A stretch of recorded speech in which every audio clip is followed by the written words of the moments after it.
Passons maintenant au tracker. Le tracker est l'outil le plus utilisé généralement dans les FX. Il permet de capturer une zone de pixels en mouvement et de donner ce mouvement éventuellement à d'autres éléments d'un compositing.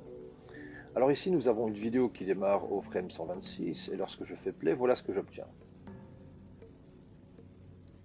Très bien, je fais stop. On peut remarquer que la fin de la vidéo se trouve ici aux alentours des 170, 171. Ok, donc voilà. Cette séquence, il est important pour faire un tracker de se positionner au début de la séquence que vous voulez traquer. Vous sélectionnez votre nœud et vous tapez avec Tab Tracker. Une fois que vous avez votre tracker, vous mettez sur Tracker ici. Vous allez voir Setting, Transform, Node, qui est simplement la gestion du nœud, mais pas grande importance ici. Dans Tracker, vous pouvez ajouter des trackers. Vous allez voir aussi qu'il y a des trajectoires en 2D, donc en X et Y. Le menu Viewer s'enrichit donc de différentes icônes qui sont là, que nous verrons par la suite de la formation. Ici, dans ce cas présent, c'est une initiation au tracker et à ses concepts. Lorsque vous faites Addition Tracker, vous allez voir ici un repère qui vous permet d'avoir plus de précision pour placer votre tracker. Lorsque je veux par exemple ici choisir le nez du personnage, tandis que celui-ci est simplement le symbole de la première clé de trajectoire XY qui est symbolisée par une surluminance bleue du frame sur lequel vous avez ajouté le tracker. Le tracker est un menu qui est en auto-key, nous le voyons avec le petit A qui est ici. Je vous conseille d'ajuster la tolérance de vos trackers, automatiquement le menu va se modifier. On va choisir comme ça le nez en termes de track absolu et les tolérances de pixels vont être ici, aux alentours. Cette fenêtre peut être agrandie ou réduite pour augmenter la précision des zones à choisir pour traquer.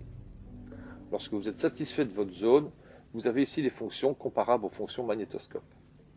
Vous cliquez ici, vous faites play pour lancer l'analyse dans le sens de lecture de la vidéo.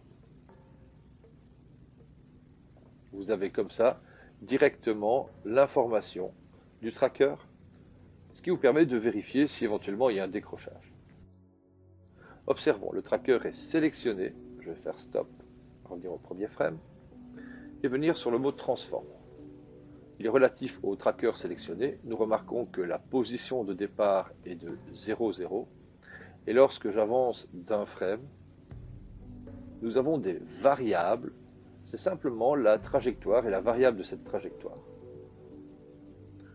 Par contre, le centre était là où je l'ai placé en fonction du format de la vidéo. Ce translate, lorsque je fais bouton droite sur l'outil d'animation, l'icône d'animation, et que je fais Curve Editor, je retrouve comme ça les trajectoires en X et en Y. Je reviens sur notre graphe.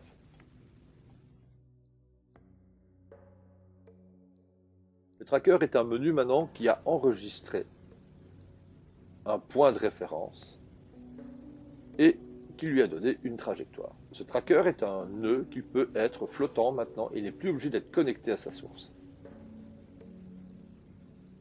Je vais laisser de côté et faire ma composition en ajoutant cette image qui, après vérification, a de l'alpha. Donc je vais la connecter tout simplement au-dessus de ma vidéo. Je vais faire un merge, ma vidéo sera le background, et à l'avant-plan, je vais mettre cette image en mode mate, car elle contient de l'alpha.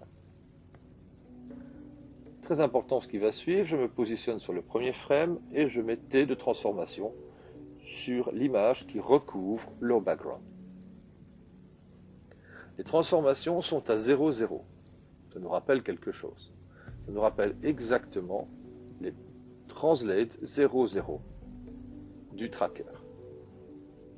Si je fais bouton droite, je peux lier au tracker contenu dans Nuke, même s'il n'est connecté à rien, en track 1, translate, translate et offset. Par défaut, je vais déconseiller le track A qui va me le mettre en fait d'une manière non désirée dans mon cas.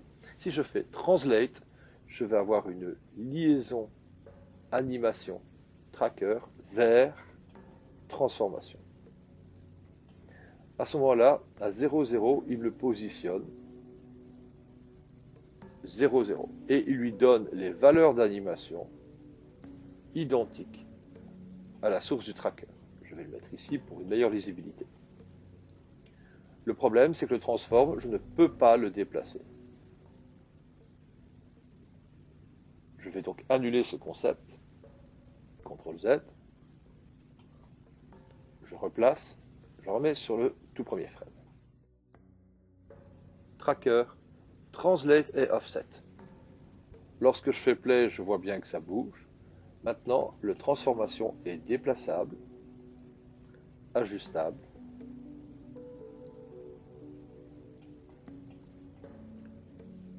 Et je peux regarder comme ça le superbe résultat. Le transformation a donc créé une première clé de translate, a subi l'expression de lui, mais est modifiable. Dans ce cas-ci, nous voyons que le link tracker est intéressant en mode translate et offset.